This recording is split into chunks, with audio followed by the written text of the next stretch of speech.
کہ ہم نے جنوں اور انسانوں کو اپنی عبادت کے لیے پیدا کیا، یعنی مقصد زندگی کیا ہے، آبجیکٹو کیا ہے، کیوں اللہ نے دنیا میں بھیجا ہے؟ عبادت کے لیے، سب سے بڑا آبجیکٹو یہی ہے۔ دیکھیں آج بہت ساری دینی تحریکیں کھڑی ہوئی ہیں مختلف آبجیکٹیوز لے کے، بہت ساری جماعتیں بنی ہیں مختلف آبجیکٹیوز لے کے، بہت سارے ادارے وجود میں آئے ہیں مختلف آبجیکٹیوز لے کے۔ اللہ تعالیٰ کیا کہہ رہے ہیں کہ سب دینی آبجیکٹیوز جو ہیں وہ ایک بڑے آبجیکٹیو کی تکمیل کے لیے ہونے چاہیے، اور وہ کیا ہے کہ لوگوں کو اللہ کا بندہ بنانا ہے۔ اگر آپ کی تحریک، آپ کی جماعت، آپ کا ادارہ، ٹھیک ہے، لوگوں کو بندگی کے اوپر نہیں لے کے آ رہا، اگر آپ کا دینی کام، آپ کی دعوت، آپ کی تبلیغ لوگوں کو بندگی کے اوپر نہیں لے کے آ رہی، تو وہ مقصد حاصل نہیں ہو رہا جس مقصد کے لیے اللہ تعالیٰ نے انسان کو پیدا کیا۔ تو اولین مقصد، پہلا مقصد کیا؟ پہلا مقصد کیا؟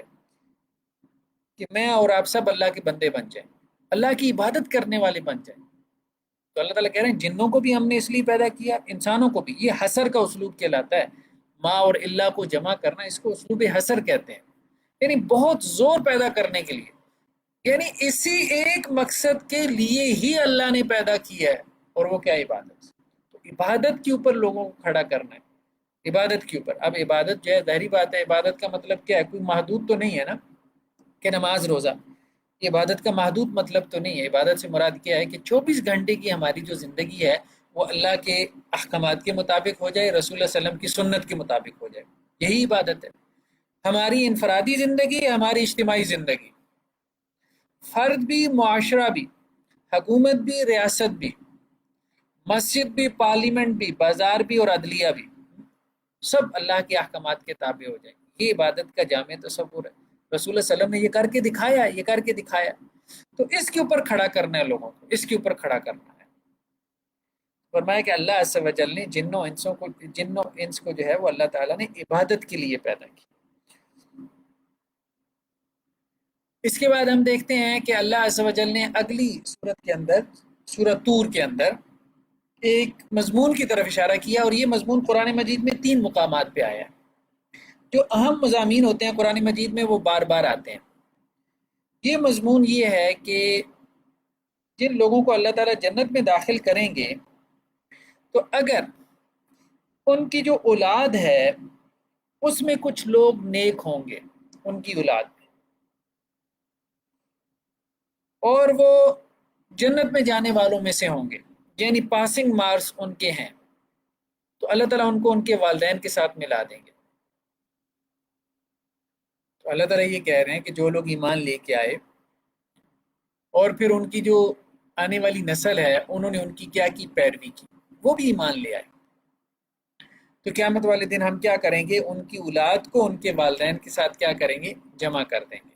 الحقنا بہم ذریتہم، یعنی جنت میں ان کے ساتھ ان کو جمع کر دیں گے۔ یہ بھی مراد ہو سکتی ہے کہ اللہ تعالیٰ ان کو جنت میں داخل کر دیں گے، یہ بھی مراد ہو سکتی ہے کہ اللہ تعالیٰ ان کو اس درجے میں شامل کر لیں کہ جس درجے میں ان کے والدین ہوں، یہ بھی مراد ہو سکتی ہے۔ انسان بہرحال جنت میں خواہش تو کرے گا نا کہ میں جنت میں جو ہے وہ فلاں مقام اور مرتبے پہ پہنچ گیا ہوں، میری اولاد جو ہے وہ اس پہ نہیں ہے، ایک خواہش تو انسان کرے گا کہ کاش کہ میری اولاد بھی یہاں پہ پہنچ جائے۔ تو اللہ تعالیٰ کہہ رہے ہیں کہ انسان خواہش کرے گا، اللہ تعالیٰ اس کی یہ خواہش بھی پوری کر دیں گے کہ اس کی جو اولاد اس کے درجات کو نہیں پہنچ سکی، جیسے کوئی بڑا عالم دین تھا، باپ جو ہے وہ کوئی متقی پرہیزگار تھا، اب اولاد بہرحال اتنی متقی پرہیزگار نہیں رہی، تو اللہ تعالیٰ کو ان والدین کی اگر کوئی ادا پسند آ گئی تو اللہ تعالیٰ ان کی اولاد کو بھی ان والدین کے اعزاز میں، یہ بھی ان کے والدین کے لیے جنت کی نعمت ہوگی نا کہ ان کی اولاد بھی ان کے ساتھ جنت میں جمع کر دی جائے گی، ان کے درجے میں، ان کے قصور و محلات میں۔ اس کے بعد اللہ عز و جل نے آگے ایک مکالمہ نقل کیا اہل جنت کا، جیسا کہ قرآن مجید کا عام انداز ہے کہ جنت کے مکالمات کو قرآن مجید نقل کرتا ہے۔ اللہ تعالیٰ یہ کہہ رہے ہیں کہ جنت میں لوگ آپس میں ایک دوسرے سے سوال کریں گے، ایک دوسرے سے گفتگو کریں گے، اور گفتگو کرتے ہوئے کچھ لوگ کہیں گے کہ یار ہم دنیا میں تھے، یاد کرو وہ دنیا کا وقت، جیسے آج بھی ہم اپنا بچپن یاد کرتے ہیں، تو وہ یہ بات کریں گے یار ہم دنیا میں تھے جب اپنے اہل و عیال میں مشفقین، ہم بڑے ڈرتے رہتے تھے، پتہ نہیں ہمارے ساتھ کیا ہوگا، پتہ نہیں جنت میں جائیں گے کہ بھی نہیں جائیں گے، پتہ نہیں اللہ ہمیں پکڑ ہی نہ لے۔ تو یار دنیا میں وہ وقت یاد کرو جب ہم ڈرتے تھے۔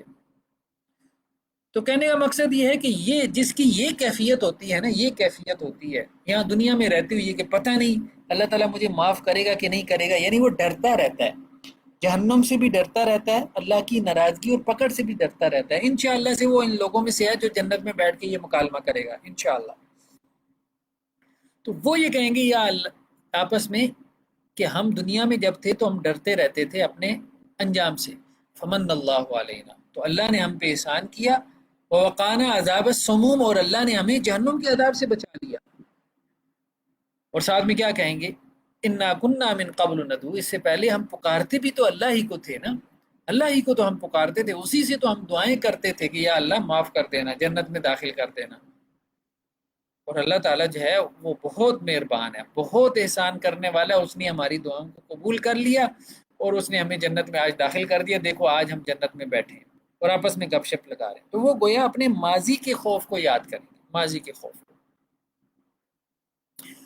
اس کے بعد اللہ عز و جل نے جو ہے وہ مشرکین مکہ کے ایک گروہ کا رد کیا۔ مشرکین میں مختلف قسم کے عقائد کے لوگ تھے، ویسے تو سارے مشرک تھے نا، لیکن مشرک کا تو کوئی ایک مذہب تو ہوتا کوئی نہیں ہے، وہاں بہت ویریشن تھی ان کے عقائد میں۔ ان میں سے کچھ دہریے بھی تھے جو خدا کو مانتے ہی نہیں تھے۔ ان کو پھر یہ بات کہی گئی کہ ام یقولون تقولہ بل لا یؤمنون، کہ اے نبی صلی اللہ علیہ وسلم یہ کہتے ہیں کہ آپ نے یہ قرآن مجید گھڑ لیا ہے، لیکن حقیقت یہ ہے کہ یہ ایمان نہیں لانا چاہتے۔ اصل مسئلہ ان کا یہ ایمان نہیں لانا چاہتے، اس لیے یہ اعتراض کر رہے ہیں۔ تو اگر یہ سمجھتے ہیں کہ آپ نے یہ قرآن اپنی طرف سے گھڑ لیا ہے تو یہ اس قرآن جیسا لے آئے نا، پھر لے آئیں، اگر سچے ہیں تو لے آئیں۔ پھر اللہ تعالیٰ نے کہا کہ یہ اس پہ کیوں نہیں غور کرتے، ہم خلقوا من غیر شیء ام هم الخالقون، دو صورتیں ہیں، یا تو انہوں نے اپنے آپ کو خود پیدا کیا ہے، یہ کلیم تو یہ کرتے نہیں ہیں کہ بھئی ہم نے اپنے آپ کو خود پیدا کیا ہے، ایسا بیوقوف تو کوئی بھی نہیں ہے دنیا میں جو یہ کہے کہ میں نے اپنے آپ کو خود پیدا کیا۔ دوسرا کلیم کیا ہے کہ یہ بغیر کسی خالق کے پیدا ہو گئے ہیں، کوئی ان کا کریٹر ہے ہی نہیں، تو عقل اس کو بھی نہیں مانتی۔ تو پھر تیسری صورت یہی ہے نا کہ پھر ایک ذات ہے جو یہ کہہ رہی ہے کہ اس نے تمہیں پیدا کیا ہے، تو پھر تمہیں ماننا پڑے گا، کوئی تیسرا آپشن تو ہے ہی نہیں تمہارے پاس کہ اسی نے تم کو پیدا کیا، وہی تمہارا خالق ہے۔ تو اللہ تعالیٰ یہ کہہ رہے ہیں کہ دیکھو زمین اور آسمان کو کیا انہوں نے پیدا کیا ہے؟ جب تم نے نہیں پیدا کیا، نہ اپنے آپ کو پیدا کیا، نہ زمین کو نہ آسمان کو۔ دوسری صورت یہ ہے کہ یہ خود پیدا ہو گئے ہیں، تم خود پیدا ہو گئے ہو، یہ بھی بات عقل میں نہیں آتی۔ تیسری صورت یہ ہے کہ پھر وہی ہے تمہیں پیدا کرنے والا جو یہ کہہ رہا ہے نبیوں کی زبانی، کتابوں کی زبانی کہ میں نے تم کو پیدا کیا ہے، جس نے تم سے رابطہ کیا ہے۔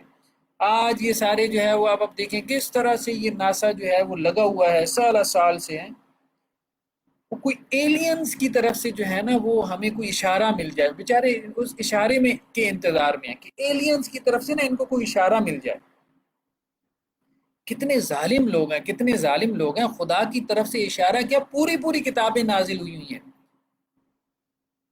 آسمانوں سے اتری ہوئی ہیں، لیکن وہ ظالم جو ہے وہ اس کی طرف توجہ کرنے کو تیار نہیں ہے۔ اور بعض اوقات آپ کبھی یہ ناسا کی جو ایلینز کے حوالے سے جو ہسٹری آپ اٹھا کے دیکھیں، آرٹیکلز اٹھا کے دیکھیں، انسان حیران رہ جاتا ہے، بے وقوفی کی انتہا تک پہنچی ہوئی ہیں۔ بعض اوقات ان کے اپنی جو ہے وہ لیب میں آنے والی آوازیں جو مائکرو ویو سے آ رہی ہوتی تھی، ان کو ایلینز کی آواز سمجھ کے انہوں نے پتہ نہیں کیا گل کھلانا شروع کر دی، بعد میں پتہ چلا تو وہ تو اپنی لیب میں پڑی ہوئی مائکرو ویو سے آنے والی آواز تھی۔ یعنی یہ ظالم لوگ جو ہے اس دنیا کے علاوہ کسی وجود کا اقرار کر رہے ہیں، اپنے آپ سے کسی کو برتر سمجھتے ہیں، کوئی ہم سے سپیریئر مخلوق ہے جو آسمانوں میں ہے، اور اس کی طرف سے جو ہے وہ انتظار میں بھی ہیں۔ اور اب ان کو کوئی کسی جن کی طرف سے کوئی آواز بھی آ جائے نا تو یہ سارے اس کے سامنے سجدہ ریز ہو جائیں، اس کو ایلین سمجھ کے۔ اس حد تک جو ہے یہ لوگ جاہل ہیں، اس حد تک یہ لوگ جاہل ہیں۔ تو جب اہل مذہب جو ہے یہ کہتے ہیں آسمانوں سے یہ پیغام آیا، ان کی تم کیا کرتے ہو؟ مذاق اڑاتے ہو، اور خود جو ہے وہ آسمانوں کی طرف جو ہے وہ منہ اٹھا کے جو ہے وہ دیکھی جا رہے ہو کہ کوئی ایلین جو ہے وہ تم سے رابطہ کرے۔ عجیب و غریب قسم کی مخلوق ہے، پتہ نہیں یہ جو ملحد ہے اور دہریے یا ایتھیسٹ ہیں۔ اس کے بعد سورہ نجم ہم دیکھتے ہیں۔ سورہ نجم کے شروع میں وہی معراج کا واقعہ بیان ہوا، اور اس میں اللہ کے رسول صلی اللہ علیہ وسلم نے جو معراج کا سفر کیا اس کی کچھ جو ہے وہ منازل اور اس کے کچھ مراتب کا تذکرہ ہے۔ خاص طور پہ حضرت جبرائیل علیہ السلام کا ذکر آیا کہ حضرت جبرائیل علیہ السلام نے آپ کو وحی کی تعلیم دی، جو وحی انہوں نے اللہ سے حاصل کی تھی، تو وہ اللہ کے رسول صلی اللہ علیہ وسلم کے قریب ہو گئے۔ اچھا، اب یہ جو آیت ہے نا کہ دو قوسین کے درمیان، دو کمانوں کے جتنا فاصلہ رہ گیا، یہ اس سے بھی تھوڑا، اس سے کیا مراد ہے؟ بعض مفسرین کہتے ہیں اس سے مراد یہ ہے کہ یہ فاصلہ حضرت جبریل اور اللہ کے رسول صلی اللہ علیہ وسلم کے درمیان تھا۔ یہ جو دو کمانوں یا اس سے کم کا فاصلے کا تذکرہ ہے، کیونکہ یہاں پہ تو ساری ضمائر ہیں نا، پروناؤنز ہیں جو لٹائی گئی ہیں، کوئی واضح طور پہ موجود نہیں ہے کہ جبریل مراد تھے یا اللہ تعالیٰ مراد تھے۔ کچھ جو ہے وہ ان کا کہنا یہ ہے، مفسرین کا، اہل علم کا، کہ اس سے مراد جو ہے وہ اللہ تعالیٰ ہے، کہ اللہ کی ذات اور اللہ کے رسول کے درمیان جو فاصلہ تھا وہ دو کمانوں کے یا اس سے کم تر رہ گیا۔ تو اب بہرحال اس سے ایک شبہ تو جاتا ہے۔ اب وہ لوگ خاص طور پہ جو کہتے ہیں کہ جی اللہ تعالیٰ کا جسم نہیں ہے، ٹھیک ہے، تو اس سے ایک شبہ تو انسان کا اس طرف پھر جاتا ہے کہ اللہ کے اس طرح سے قریب ہو جائیں۔ تو بہرحال یہ ضمائر کا مسئلہ ہے، اس میں صحابہ کی آراء بھی جو ہے وہ مختلف ہیں، صحابہ کی آراء بھی مختلف ہیں۔ کچھ صحابہ جیسے حضرت علی رضی اللہ عنہ کہتے ہیں کہ یہ اس سے مراد جو ہے وہ یعنی ان کے اقوال کا رجحان اسی طرف ہے کہ اس سے مراد جو ہے وہ اللہ تعالیٰ کی ذات ہی ہے۔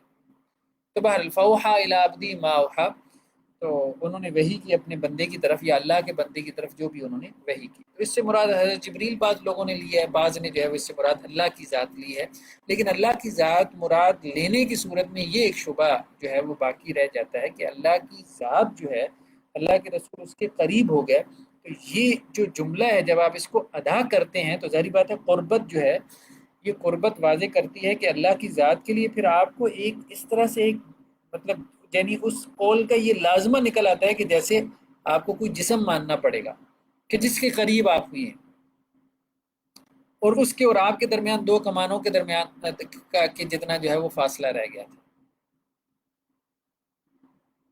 تو اس لیے بظاہر محتاط قول یہی معلوم ہوتا ہے کہ اس سے مراد حضرت جبریل ہے، حضرت جبریل ہے۔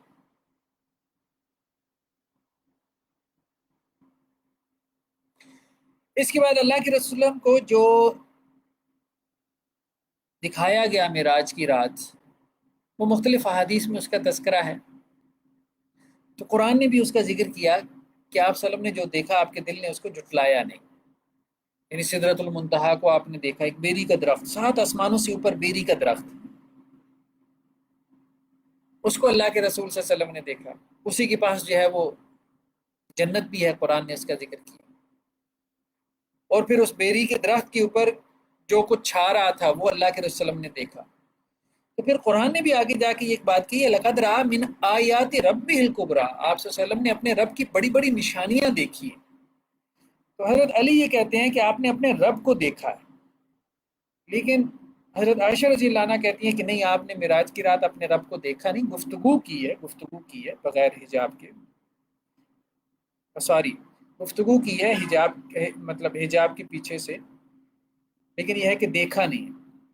یہ حضرت عائشہ رضی اللہ عنہ کا موقف ہے۔ حضرت علی رضی اللہ عنہ کا موقف یہ ہے کہ نہیں، آپ صلی اللہ علیہ وسلم نے معراج کی رات اپنے رب کو دیکھا۔ اس کے بعد ایک مضمون جو قرآن مجید میں کئی ایک مقامات پہ آیا ہے وہ یہ ہے کہ بندہ مومن کا ایٹیچیوڈ یہ ہونا چاہیے کہ بڑے بڑے گناہوں سے بچے، بڑے بڑے گناہوں سے۔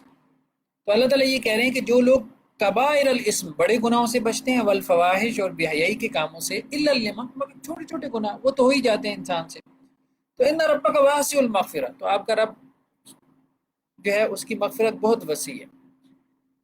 یعنی وہ لوگ جو اہتمام کرتے رہتے ہیں بڑے بڑے گناہوں سے بچنے کا، تو چھوٹے چھوٹے گناہوں کے حوالے سے انہیں جو ہے وہ اللہ سے مغفرت کی امید رکھنی چاہیے، پریشان نہیں ہو جانا چاہیے۔ چھوٹے چھوٹے گناہ تو وضو سے معاف ہو جاتے ہیں، نماز پڑھنے سے معاف ہو جاتے ہیں، ایک نماز سے دوسری نماز کے درمیان، ایک جمعے سے دوسرے جمعے کے درمیان، ایک عمرے سے دوسرے عمرے کے، بہت ساری احادیث ہیں۔ یہ تو گناہ از خود ہی نیکی سے معاف ہوتے رہتے ہیں، جیسے ایک حدیث میں بھی ہے، تو گناہ ہو جائے تو نیکی کر لیا کرو۔ نیکی کیا کرتی ہے؟ گناہ کو کھا جاتی ہے، اس کو مٹا دیتی ہے۔ جیسے کوئی گناہ ہو جائے توبہ استغفار کر لیے، گناہ ہو جائے 2 رکعت نفل نماز پڑھ لی، گناہ ہو جائے کچھ صدقہ کر دیا، ٹھیک ہے؟ تو یہ چھوٹے گناہوں کی بات نہیں ہے، بڑے گناہوں کو بھی نیکی کھا جاتی ہے۔ لیکن اللہ تعالیٰ یہ کہہ رہے ہیں کہ چھوٹے گناہ تو اللہ تعالیٰ خود ہی معاف کرتے رہتے ہیں۔ اصل میں اہتمام یہ ہونا چاہیے کہ بڑے بڑے گناہوں سے بچے۔ جب کوئی قوم جو ہے وہ اس کے اوپر زیادہ عرصہ گزر جاتا ہے تو پھر اس کے اندر ایک رویہ یہ ڈیولپ ہوتا ہے کہ وہ چھوٹی چھوٹے گناہوں سے بچنے کا تو بڑا اہتمام کرتے ہیں، بڑے بڑے گناہوں کا جو ہے وہ ہضم کر جاتے ہیں، بڑے بڑے گناہوں کو ہضم کر جاتے ہیں۔ یعنی مکروہات سے بچیں گے، حرام کی پرواہ نہیں کریں گے، یہ ٹھیک نہیں ہے، یہ ٹھیک نہیں ہے۔ اللہ تعالیٰ کہہ رہے ہیں بڑے بڑے گناہوں سے بچو، سود کھانے سے بچو، شراب پینے سے بچو، ظلم کرنے سے بچو۔ تو یہ نہیں ہے کہ چھوٹی چھوٹی چیزوں کے اوپر زور ہے، انسسٹ کر رہے ہیں، اصرار کر رہے ہیں، لیکن یہ ہے کہ بڑے بڑے گناہ ان کی کوئی پرواہ ہی نہیں ہے، یہ غلط ہے، یہ نہیں ہونا چاہیے۔ اس کے بعد اللہ عز و جل نے اگلے رکوع میں یہ بات بیان فرمائی کہ انسان کے لیے وہی کچھ ہے جس کے لیے وہ محنت کرتا ہے۔ وَلَيْسَ لِلْإِنسَانِ إِلَّا مَا سَعَى، دنیا کے لیے محنت کرے گا دنیا مل جائے گی، آخرت کے لیے محنت کرے گا آخرت مل جائے گی۔ وَأَنَّ سَعْيَهُ سَوْفَ يُرَىٰ، جو انسان نے کوشش کی ہے عنقریب قیامت والے دن اس کے سامنے رکھ دی جائے گی، بھائی کتنی ایفرٹ کی تم نے، کتنی بھاگ دوڑ کی، کتنی محنت کی۔ جیسے ٹیچر جو ہے نا، ظاہری بات ہے، اسٹوڈنٹس کو کہتا ہے نا جب اس کا رزلٹ اس کی خواہش کے مطابق نہیں آتا تو پھر اسے بتاتا ہے ہاں بچے تو نے اتنی محنت کی تھی، بتاؤ تو صحیح کتنی محنت کی تھی۔ تو یہ نہیں، اللہ تعالیٰ یہ کہہ رہے ہیں کہ انسان نے جتنی محنت کی ہوگی وہ قیامت والے دن اس کو دکھا بھی دی جائے گی۔ ٹیچر تو نہیں دکھا سکتا، اللہ تعالیٰ تو دکھا سکتے ہیں۔ سب سمجھے کہ انسان کی زندگی جو ہے وہ لائف پوری کی پوری اس کی ویڈیو ریکارڈنگ ہو رہی ہے، تو آخرت میں انسان کو اس کی محنت کا ہی پھل ملے گا، جتنی محنت کرے گا اتنا اس کو پھل مل جائے گا، اتنا اس کو آخرت میں رزلٹ مل جائے گا۔ اس کے بعد سورہ رحمان، سورہ رحمان جو ہے وہ قرآن مجید کی ان صورتوں میں سے ہے کہ جس میں اللہ تعالیٰ نے انسانوں کے ساتھ جنات سے بھی خطاب کیا، جنات سے بھی۔ یہ واحد صورت ہے کہ جس میں جنات کو مخاطب کیا گیا اور بہت دفعہ مخاطب کیا گیا۔ اس کی شروع کی 4 آیات جو ہے وہ اس لحاظ سے اہم ہے کہ اس میں قرآن مجید کی فضیلت کو، عظمت قرآن کو بیان کیا گیا۔ جیسے کہا گیا الرحمہ، یہ اللہ تعالیٰ کی صفاتی نام میں سے سب سے اعلیٰ نام الرحمن ہے، یعنی اللہ کے ذاتی نام، ذاتی نام تو اللہ تعالیٰ کا اللہ ہے نا، اس کے بعد اللہ کی صفاتی نام ہے 99 ہیں، بلکہ اس سے بھی زیادہ ہیں جو شمار نہیں ہو سکتے۔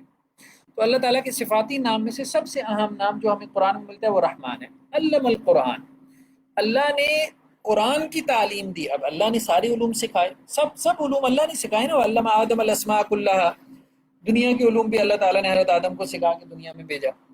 لیکن جو علوم اللہ نے سکھائے ہیں ان میں سب سے بہترین علم قرآن کا علم۔ خالق الانسان، اللہ نے انسان کو پیدا کیا، سب کچھ اللہ نے پیدا کیا، چرند پرند حیوانات حشرات الارض، سب اللہ نے پیدا کیے، جنات کو فرشتوں کو۔ لیکن اللہ نے جو مخلوقات پیدا کی ان میں سب سے بہترین مخلوق وہ انسان ہے۔ علمہ البیان، اور اللہ تعالیٰ نے انسان کو کیا ہے؟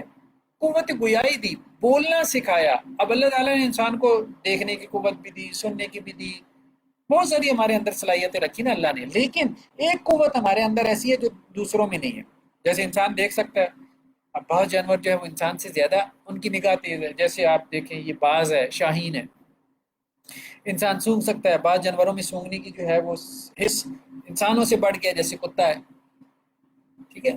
تو انسان کے اندر جو بھی صلاحیت ہے وہ جانوروں میں بھی آپ کو نظر آتی ہے، لیکن ایک صلاحیت انسان میں ایسی ہے جو جانوروں میں یا کسی اور مخلوق میں نہیں اس طرح سے ہے جیسے انسان میں ہے، اور وہ کیا؟ اس کی قوت گویائی، اس کی بولنے کی صلاحیت، اس کی اسپیکنگ پاور۔ تو اللہ تعالیٰ کیا کہہ رہے ہیں کہ اللہ تعالیٰ کی بہترین صفت رحمان، اس کا تقاضا کیا ہے کہ اللہ تعالیٰ نے انسان کو جو بہترین علم سکھایا ہے، قرآن کا علم، کس کو؟ اپنی بہترین مخلوق کو، انسان کو، تو وہ انسان اپنی بہترین صلاحیت کو کیا کرے؟ اس علم کے لیے کھپا دے. جیسے اللہ کے وسلم نے فرمایا نا کہ خیرکم من تعلم القرآن، تم میں سے بہترین، بیسٹ آف یو، یہ صحابہ سے کہا، صحابہ تو سارے بہترین تھے، لیکن کہا تم میں سے پھر وہ بہترین ہے کہ جو قرآن سیکھتے اور سکھاتے ہیں، قرآن پڑھتے اور پڑھاتے ہیں. تو بہرحال قرآن پڑھنا اور پڑھانا یہ قاری صاحب، یہ حافظ صاحب ہیں، مطلب ان کا کام نہیں ہے، سب لوگوں کا کام، سب لوگوں کا کام. جو بہترین ہونا چاہتا ہے اللہ کی نظر میں وہ قرآن کا معلم بن جائے، قرآن کا متعلم بن جائے یا معلم بن جائے، قرآن کا اسٹوڈنٹ بن جائے یا ٹیچر بن جائے. اگلے رکوع میں اللہ عز و جل نے قیامت کے دن کا نقشہ کھینچا ہے، اور خاص طور پہ جو ہے وہ رزلٹ، جیسے رزلٹ ڈے ہوتا ہے بچوں کا، اب بچوں کا جب رزلٹ ڈے ہوتا ہے تو سب کو پتہ ہوتا ہے، بلکہ پوری کلاس کو پتہ ہوتا ہے رزلٹ اناؤنس ہونے سے پہلے کہ اس بچے نے پوزیشن لینی ہے، فرسٹ نہ لے گا تو سیکنڈ لے لے گا، اور اس نے فیل ہونا ہے یہ بھی پتہ ہوتا ہے، اور یہ بھی پتہ ہوتا ہے فلاں نے پاس ہونا ہے، یہ سب کو پتہ ہوتا ہے. تو یہاں پہ بھی اللہ تعالیٰ نے یہی بات کی ہے کہ میدان حشر میں جب لوگ جمع ہوں گے تو جن و انس سے ان کے گناہوں کے بارے میں پوچھا نہیں جائے گا کہ بھئی تم نے کیا گناہ کیے، پوچھا نہیں جائے گا، بلکہ یعرف المجرمون بسیماہم، مجرم اپنے چہروں سے پہچانے جائیں گے، اس کا چہرہ بتا دے گا، اس کے چہرے کے اوپر چھائی ہوئی سیاہی بتا دے گی، وہ کالک بتا دے گی کہ یہ مجرم ہے، یا وہ شرمندگی اور ندامت بتا دے گی کہ یہ مجرم ہے. تو ان کو قدموں سے اور ان کی پیشانیوں کے بالوں سے پکڑ کے گھسیٹ کے ان کو جہنم میں پھینک دیا جائے گا. تو یہ وہی بات ہے نا کہ جیسے فیس ایکسپریشن جو ہے قیامت والے دن حساب کے لیے میزان لگانے سے پہلے یا رزلٹ اناؤنس ہونے سے پہلے ہی فیس ایکسپریشن بتا دیں گے کہ جی یہ بندہ کیا کما کے لایا، اور یہ فیس ایکسپریشن ہر آدمی کے بتا دیں گے کہ یہ بندے نے محنت کی ہے کہ نہیں کی. اور اگلی آیات میں اللہ تعالیٰ یہ کہہ رہے ہیں کہ ہاں جس نے دنیا میں زندگی گزاری اللہ سے ڈر ڈر کے گزاری، اللہ سے ڈر ڈر کے، یہ بڑی بات ہے، اللہ سے ڈر ڈر کے زندگی گزارنا، کسی کسی کو یہ نصیب ہوتا ہے. تقویٰ چھوٹی چیز نہیں ہے، بہت بڑی چیز ہے. تو جس نے زندگی اس طرح سے گزاری کہ یار ایک دن اللہ کے سامنے پیش ہونا ہے، اللہ کے سامنے کھڑا ہونا ہے، اللہ تعالیٰ پوچھیں گے میرے بندے یہ کیا تو نے، یہ کیوں کیا، یہ کس لیے کیا. تو یہ جو خیال آتا ہے جن کو، جو اس طرح سے ڈر ڈر کے زندگی گزارتے ہیں، اللہ تعالیٰ کہہ رہے ہیں جنتان، ان کے لیے دو جنتیں ہیں، دو جنتیں، ایک بھی نہیں دو جنتیں ان کو ملیں گی. بعض روایات میں یہ بھی آتا ہے کہ ایک جنت وہ ہوگی جس کی ہر چیز سونے کی ہوگی، اور ایک جنت وہ ہوگی جس کی ہر چیز چاندی کی ہوگی. اس کا اس کے گھر، اس کی مٹی، اس کا گارا، اس کے درخت، سب. تو دو جنتوں کا اللہ تعالیٰ نے جو ہے وہ وعدہ کیا ہے. اس کے بعد اللہ تعالیٰ یہ بھی کہہ رہے ہیں کہ ان دو جنتوں کے علاوہ بھی دو جنتیں ہیں، دو جنتیں ہیں مدہامتان، جو بہت گہری اور سرسبز ہوں گی، بہت گہری اور سرسبز. اب اس سے کیا مراد ہے؟ بعض مفسرین نے یہ کہا ہے کہ یہ چونکہ جنات کا بھی تذکرہ ہے نا، تو جنات کی جنت ان کے حساب سے، یعنی جیسے ان کی جسم و جان کے تقاضے ہیں ان کے حساب سے، اور انسانوں کی جنت جو ہے وہ اپنے جسم و جان کے تقاضوں کے حساب سے ہوگی. ٹھیک ہے، کیونکہ انسانوں کا مادہ تخلیق اور ہے نا، اور جنات کا مادہ تخلیق اور ہے. تو اللہ تعالیٰ نے دونوں قسم کی جنتوں کا جو ہے وہ خوب تفصیل سے تذکرہ کیا ہے سورہ رحمان میں. اور کچھ مفسرین اس طرف گئے کہ یہ جو دو جنتوں کا اللہ تعالیٰ نے تذکرہ کیا یہ بیسیکلی شہری اور بدوی زندگی کا تقابل کیا ہے، کہ جو شہری مزاج کے اوپر دنیا میں رہے اور شہری مزاج کو پسند کرتے تھے تو ان کی جنت ان کے حساب سے ڈیزائن ہوگی، اور جو لوگ دیہاتی زندگی میں رہتے تھے اور دیہاتی زندگی کو پسند کرتے تھے تو ان کی جنت ان کے حساب سے ڈیزائن ہوگی. تو اس طرح اللہ تعالیٰ نے دو جنتوں کا تقابلی مطالعہ کیا ہے سورہ رحمان کے اندر. تو وہ اگر آیات کی تراجم میں آپ غور کریں نا تو وہ دو جنتیں نظر آتی ہیں. ایک جنت میں جو ہے یہ ذکر ہے کہ خیمے لگے ہوں گے اور ان کے اندر ان کی حوریں بیٹھی ہوئی ہوں گی. اب خیمے، ظاہری بات ہے یہ بدوی زندگی ہے، ڈیزرٹ میں جا کے جو ہے وہ خیمے لگانا، عربوں میں بدوؤں میں اس چیز کو پسند کیا جاتا ہے، کیونکہ ایک بڑی تعداد جو ہے وہ ڈیزرٹ میں صحرا میں رہتی ہے، بدوی زندگی گزارتی ہے. تو ان کے حساب سے ان کی جنت کی نعمتوں کا تذکرہ کیا. اس کے بعد سورہ الواقعہ ہے. سورہ واقعہ کے بارے میں بہرحال یہ روایت موضوع ہے کہ جی جو اس کو رات سونے سے پہلے پڑھے تو اس کے رزق میں اضافہ ہو جاتا ہے، ایسی کوئی روایت ثابت نہیں۔ باقی قرآن جہاں سے بھی پڑھیں آپ، قرآن جہاں سے بھی پڑھیں، قرآن میں برکت ہے، قرآن میں شفا ہے، تو قرآن پڑھنے کے بعد اللہ سے دعا کریں، اللہ تعالیٰ رزق کے دروازے کھولیں گے۔ لیکن کوئی اسپیسیفک ایسا نہیں ہے۔ سورہ واقعہ کے بارے میں کہ سورہ واقعہ جو ہے یہ قیامت کا تذکرہ ہے، قیامت کا ذکر ہے، اس میں تفصیل سے قیامت کا تذکرہ، جنت کا، جہنم کا، اور اہل جہنم کا اور اہل جنت کا تفصیل سے۔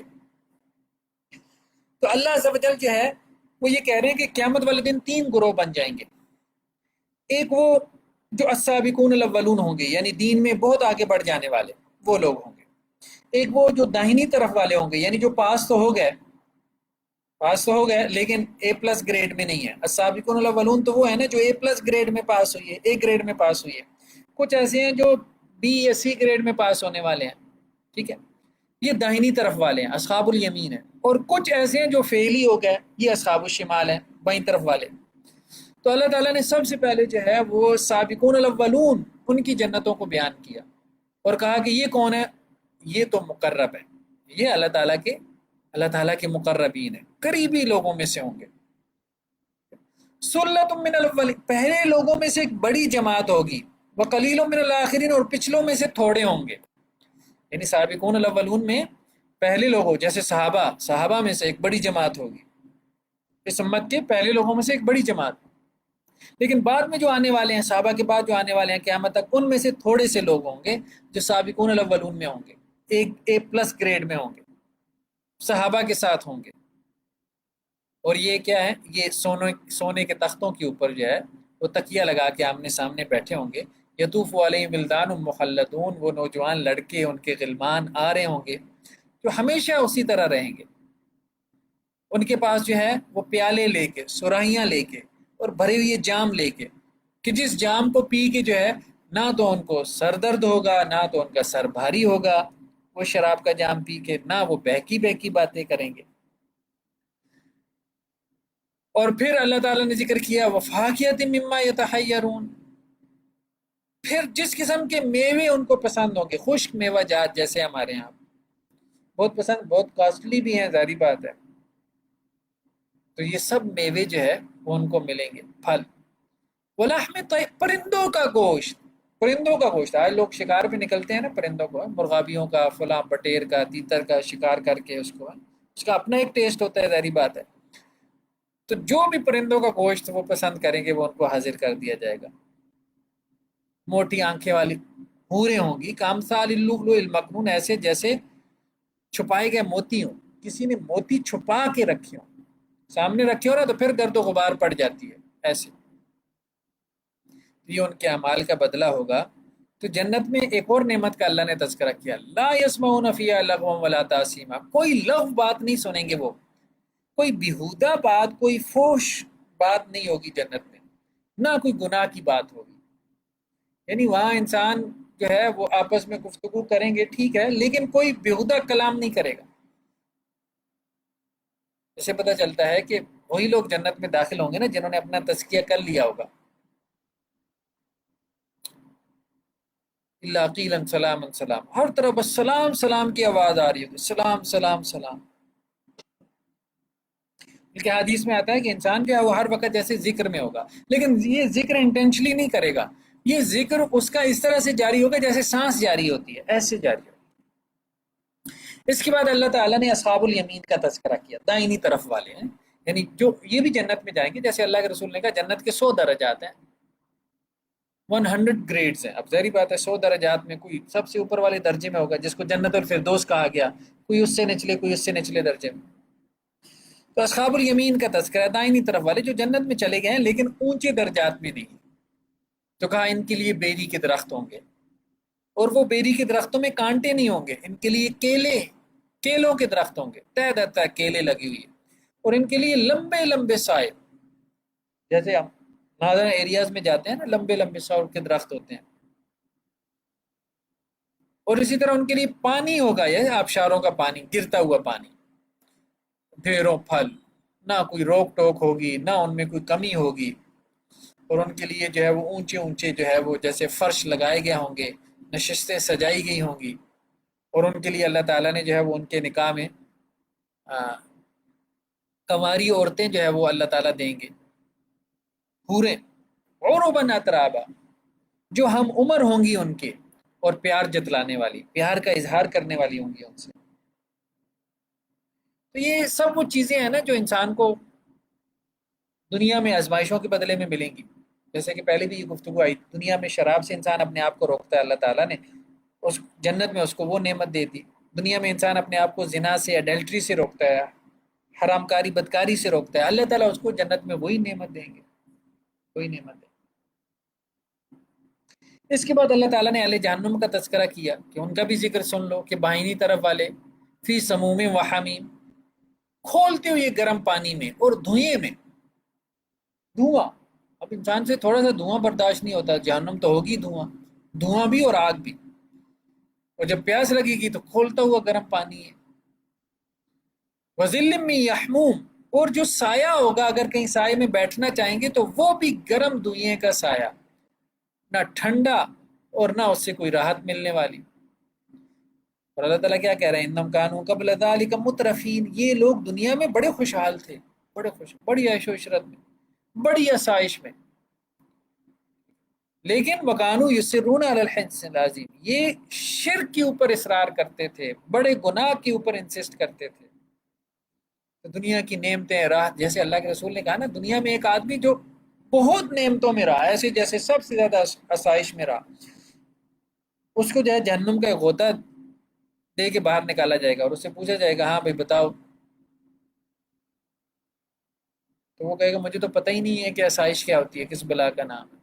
اور ایک آدمی جو اہل جنت میں سے ہوگا اور دنیا میں بڑی آزمائش میں رہا، جیسے سب سے زیادہ آزمائش میں، اس کو جنت کا ایک غوطہ دیا جائے گا اور اس سے پوچھا جائے گا بھائی بتاؤ، تو وہ کہے گا مجھے تو پتہ ہی نہیں ہے آزمائش کسے کہتے ہیں۔ یہ صورتحال ہے جنت اور جہنم کی۔ اس کے بعد آخری رکوع میں اللہ تعالیٰ نے موت کا تذکرہ کیا۔ موت کا بھی ذکر قرآن مجید میں کافی مقامات پہ آتا ہے، انسان کی یاد دہانی کے لیے کہ انسان موت کو یاد رکھے، کیونکہ موت سے بڑھ کے کوئی باعث تو ہے نہیں۔ موت جس طرح سے آپ کو نصیحت کرتی ہے، 4 گھنٹے جو ہے وہ کسی کا بیان سننے سے بھی آپ کو وہ نصیحت نہیں ہوتی جو 4 منٹ آپ موت کو یاد کر لیں۔ تو اللہ تعالیٰ قرآن مجید میں بار بار موت کا تذکرہ کرتے ہیں۔ تو اللہ تعالیٰ یہاں پہ بھی ان آیات میں بھی یہ کہہ رہے ہیں کہ دیکھو جب وہ جان تمہاری سانس جب اٹک جائے گی، ہنسلی میں جا کے اٹک جائے گی، گردن میں جا کے اٹک جائے گی، اور جو ریلیٹیو ہوتے ہیں، رشتہ دار ہوتے ہیں، وہ دیکھ رہے ہوتے ہیں ان کا رشتہ دار جا رہا ہے، ان کا پیارا جا رہا ہے، اس کی جان نکل رہی ہے، وہ تڑپ رہا ہے۔ تو اللہ تعالیٰ کیا کہتے ہیں، وَنَحْنُ أَقْرَبُ إِلَيْهِ مِنْكُمْ، ہم اس مرنے والے کے زیادہ قریب ہوتے ہیں تم سے، یعنی جو تم اس کے سرانے کھڑے ہوتے ہو یا اس کے بستر پہ بیٹھے ہوتے ہو، لیکن تم ہمیں دیکھ نہیں رہے ہوتے، ہم تم سے بھی زیادہ قریب ہوتے ہیں۔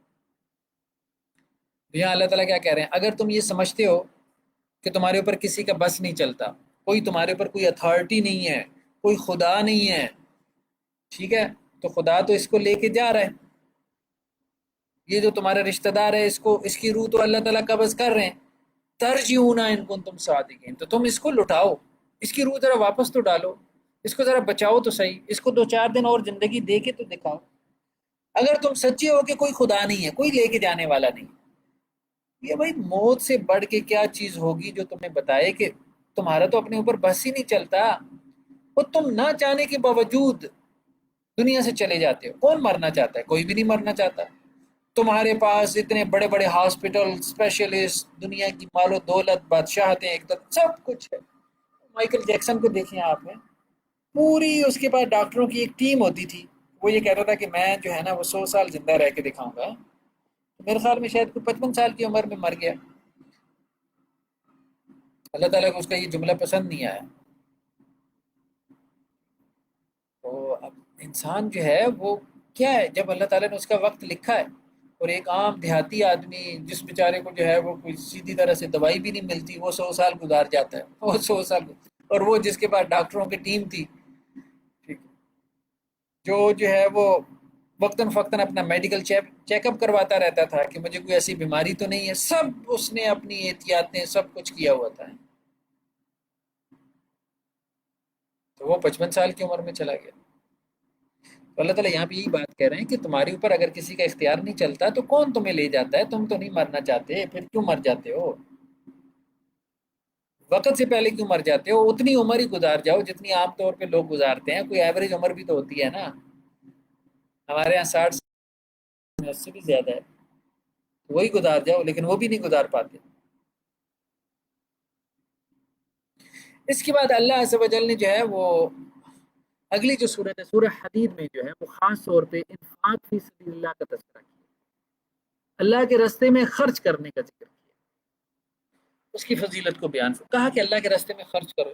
چلو نہیں خرچ کرتے، اللہ کو قرضہ سمجھ کے دے دو. قرضہ سمجھ کے اللہ تمہیں واپس کر دے گا. یار اللہ کو قرضہ ہی دے دو، قرضہ ہی دے دو. اوروں کو بھی تو قرض دیتے رہتے ہو نا. اللہ کے تمہارے اوپر کتنے احسانات ہیں. اللہ کو قرض سمجھ کے غریبوں میں بانٹ دو، اللہ تعالیٰ تمہیں یہ قرض واپس کر دے گا قیامت والے دن. تو یہ گویا کہ آخری درجے میں جا کے انسان کو آر اور شرم دلائی گئی ہے کہ اب تو خرچ کرو اللہ کے راستے میں. تو کون ہے جو اللہ کو قرضہ دے گا؟ دیکھیں اللہ کو تو قرضے کی ضرورت نہیں ہے، لیکن اللہ ہم سے قرضے مانگ رہا ہے. وہ ہم نے کوئی اللہ کو تھوڑا جو ہے وہ بھجوانا ہے کسی کوریئر کے ذریعے کہ آسمان پہ اللہ کو جا کے دیا ہے. وہ ہم نے اپنے رشتہ داروں میں تقسیم کرنا ہے، اپنے دوستوں میں، اپنے پڑوسیوں میں، اپنے جیسے انسانوں پہ جو کمزور ہیں، پیچھے رہ گئے ہیں، غریب ہیں، مسکین ہیں، مقروض ہیں، انہیں پہ خرچ کرنا ہے ہم نے. لیکن اللہ کہہ رہا ہے مجھے قرض دے رہے ہو، تم مجھے قرض دے رہے ہو، میں تمہیں کئی گنا واپس کر کے لوٹاؤں گا اور اس کے بدلے میں تمہیں بہت باعزت مقام دوں گا. تمہارا مقام جو ہے وہ بہت بلند کروں گا. تو یہ اللہ عز و جل فرما رہے ہیں. اس کے بعد اللہ تعالیٰ نے جو ہے وہ ایک اور چیز بیان فرمائی ہے، وہ یہ ہے کہ کسی کتاب کے جو ماننے والے ہیں نا، کسی کتاب کے ماننے والے، تو جب ایک نبی کو دنیا سے گئے ہوئے ایک عرصہ گزر جاتا ہے تو شروع میں تو جو لوگ نبی کی صحبت میں رہتے ہیں جیسے صحابہ کرام تھے یا اور باقی نبی بھی آئے، ان کے جو حواریین تھے، تو ان کے دل تو نرم ہوتے ہیں، کتاب ان کے اوپر اثر کرتی ہے.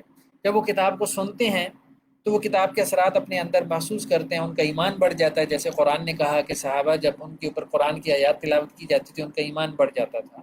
اور اسی طرح صحابہ کے واقعات بھی بہت ملتے ہیں.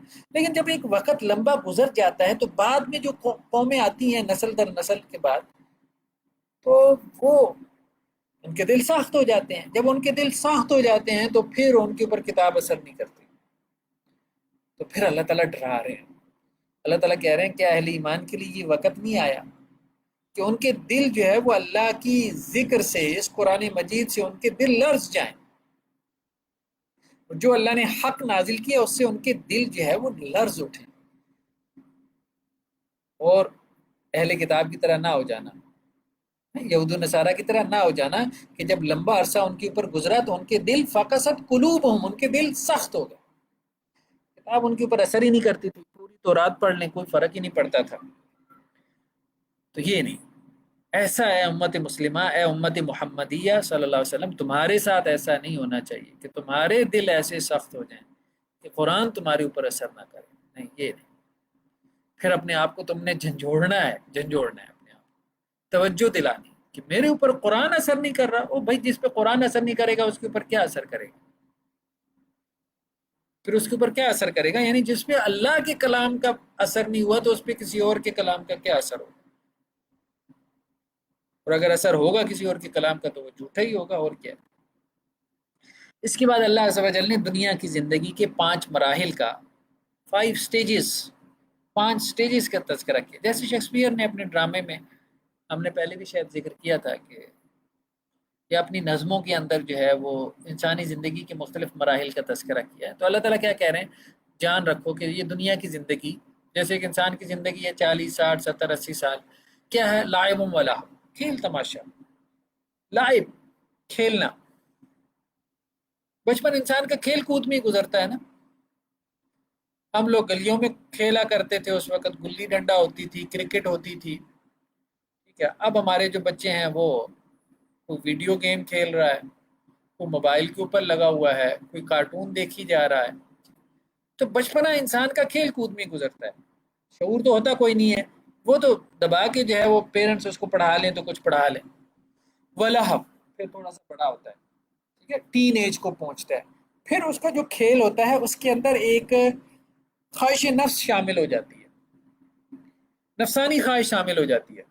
پھر صرف کھیل کھیل نہیں رہ جاتا، پھر مثال کے طور پہ وہ موویز کی طرف جاتا ہے، پھر موویز سے ایسی موویز کی طرف جس سے اس کی جو کوئی سیکشول ڈیزائر جو ہے اس کی پوری ہو، اس کی کسی خواہش نفس کی تسکین ہو. خواہشات تو انسان کے اندر بہت زیادہ ہیں نا، پھر وہ ان کی طرف جاتا ہے.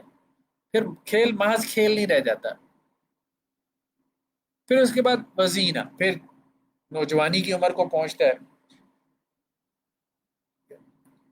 ایف ایس سی، پھر اس کے پاس جو ہے وہ گریجویشن. اس میں کیا ہے، اب ہر وقت شیشے کے سامنے کھڑے ہیں، اپنے بال سنوار رہے ہیں، بننے سنورنے کا ایک جنون ہے جیسے اس نوجوان کے اندر ہوتا ہے، لڑکیوں میں بھی، میلز میں بھی، فیمیلز میں بھی. وتفاخر بینکم، پھر ایک سٹیج آتی ہے، شادی ہو گئی ہے، اب کیا ہے، میرے بچے ہونے چاہیے، میرا کاروبار ہونا چاہیے، میرا بڑا سا بزنس ہو، میری اچھی سی جاب ہو. پھر اب وہ فخر کرتا ہے اپنے گھر والوں پہ، دیکھو میری تو بیوی اتنی خوبصورت ہے، میرا تو گھر بڑا شاندار ہے، میری تو گاڑی ایسی ہے، میری تو جاب ایسی ہے. وتفاخر بینکم، اب لوگوں میں جہاں بیٹھتا ہے فخر کرتا ہے. پھر اس کی فخر کی عمر. وتکاثر فی الاموال والاولاد، پھر جب آفٹر 40 40 کی بعد اب بس زیادہ سے زیادہ جو ہے وہ کیا کرے، مال جمع کر لے، بس ایک حرص ہے. صلی اللہ علیہ وسلم نے کہا کہ انسان کی دو خواہشات جو ہے نا وہ عمر کے ساتھ ساتھ بڑھتی رہتی ہیں، ایک یہ کہ اس کی عمر اور بڑھ جائے، اور ایک یہ کہ اس کی مال و دولت اور بڑھ جائے. تو یہ 5 سٹیجز ہیں. اللہ تعالیٰ نے کہا کہ ان 5 سٹیجز میں بس کو اللہ کو یاد کر لو، ورنہ تو یہ تو حیوانی سطح پہ زندگی گزارنے والی بات ہے، حیوانی سطح پہ. تو اللہ تعالیٰ کہہ رہے ہیں دنیا کی زندگی کی مثال کمثل غیث، بارش کی طرح ہے. ٹھیک ہے، جب بارش اترتی ہے تو کسان بڑا خوش ہو جاتا ہے کہ اس نے بیج بویا زمین کے اندر، وہ باہر نکلے گا، کومپل نکلے گی، پودا بنے گا. ثم یہیج، پھر وہ پودا پک کر فصل کی صورت میں تیار ہو جائے گا. پھر وہ فصل زرد ہو جائے گی، گولڈن، سنہری رنگ کی. پھر وہ اس کو کاٹ لے گا. پھر کیا ہے، کاٹنے کے بعد کھیت کے اندر کیا ہے، چورا پڑا ہوا ہے. یہی انسان ایک بیج ہی ہوتا ہے نا. سپم کیا ہوتا ہے، منی کا قطرہ، جس سے انسان نطفہ، جس سے انسان پیدا ہوتا ہے، ایک بیج ہی کی طرح ہے، جس سے اللہ تعالیٰ پورا انسان پیدا کر دیتے ہیں. پورا انسان 9 ماہ کے اندر، پورا انسان. اور انسان کیا ہے، پوری ایک یونیورس، ایک کائنات، اس کو اللہ تعالیٰ 9 ماہ میں ماں کے پیٹ میں پیدا کر دیتے ہیں. ماں کے پیٹ میں کوئی لیب نہیں ہے، کچھ بھی نہیں ہے. اللہ تعالیٰ اسے آنکھیں بنا دی، کان بنا دیے، اللہ تعالیٰ نے اس کا اسٹومک بنا دیا، اس کی وینز بنا دی، اس کی ہڈیاں بنا دی، اس کا سر، چہرہ، اور اس کے بعد مطلب کیا کچھ نہیں اللہ نے بنا دیا، کیا کچھ نہیں، کہ ان میں سے کوئی ایک چیز بھی آپ دنیا کی بہترین لیبس کے اندر تیار نہیں کر سکتے. ایون کہ ایک بال تک نہیں تیار کر سکتے. آنکھ بنانا تو دور کی بات، دل بنانا، جگر بنانا، میدا بنانا، پھیپڑے بنانا، آنت بنانا، انسانی ہڈی بنانا، ہاتھ پاؤں، بہت مشکل، وہ اللہ تعالیٰ نے بنایا. تو اللہ تعالیٰ یہ کہہ رہے ہیں کہ وہ جب انسانی زندگی کی مثال اسی طرح کھیتی کی طرح ہی ہے. بچہ پیدا ہوتا ہے، ماں باپ خوش ہوتے ہیں، پھر وہ بڑا ہوتا ہے، پھر کھیتی جیسے کٹ جاتی ہے، اسی طرح سے اس کا بھی وقت آ جاتا ہے، وہ بھی کٹ جاتا ہے. ٹھیک ہے، گردن اس کی ڈھلک جاتی ہے، بستر کے اوپر پڑا ہوتا ہے، لوگ اس کو اٹھا کے مر جاتا ہے، یعنی قبر میں ڈال آتے ہیں. قبر میں ڈال آتے ہیں، کچھ عرصے بعد 2-4 ماہ بھی نہیں گزرتے، مٹی میں مل کے مٹی ہو جاتا ہے، وجود کو کیڑے کھا جاتے ہیں، گلی سڑی ہڈیاں باقی رہ جاتی ہیں. قیامت والے دن اللہ تعالیٰ انہیں گلی سڑی ہڈیوں سے انسان کو دوبارہ زندہ کریں گے. روح انسان کے اوپر چلی جاتی ہے. اگر کوئی اچھے کام کیے ہوں تو اچھی جگہ پہ، برے کام کیے ہوں بری طرح سے جو ہے وہ عذاب میں پھنس جاتی ہے. تو کہا گیا فی الآخرت عذاب شدید و مغفرۃ من اللہ و رضوان. پھر آخرت میں تو 2 ہی صورتیں ہیں بھائی، اللہ کا سخت عذاب ہے یا پھر اللہ تعالیٰ کی رضا ہے، اللہ کی مغفرت ہے. تیسری تو کوئی آپشن ہے نہیں. اور دنیا کی زندگی کیا ہے، یہ ایک دھوکہ ہے، بس دھوکہ ہے، دھوکے کا سامان ہے. بس اس دھوکے میں مت پڑنا، دنیا کے دھوکے میں، یعنی اس جال کے اندر مت آ جانا کہ صرف اسی کے بندے بن کے رہ جاؤ، یا اس کو دین پہ پریفر کرنے لگ جاؤ، یا اس کی اہمیت اتنی بڑھ جائے کہ دین تمہارے ہاں سیکنڈری حیثیت اختیار کر لے. نہیں، اس دھوکے میں نہ پڑ جائیں، اس دھوکے سے اپنے آپ کو بچاتے رہیں. تو اللہ سے دعا ہے کہ اللہ تعالیٰ جو باتیں کہی گئی ہیں سنی گئی ہیں، اللہ تعالیٰ ہمیں ان پہ عمل کی توفیق عطا فرمائے. اچھا، ایک آیت رہ گئی. یہ جو سیکنڈ لاسٹ رکوع ہے سورہ حدید کا، اس میں اللہ عز و جل نے تمام انبیاء کے بھیجنے کا ایک مقصد بیان فرمایا. تو اللہ تعالیٰ یہ کہہ رہے ہیں کہ تمام انبیاء کو ہم نے کھلی نشانیاں دے کے بھیجا.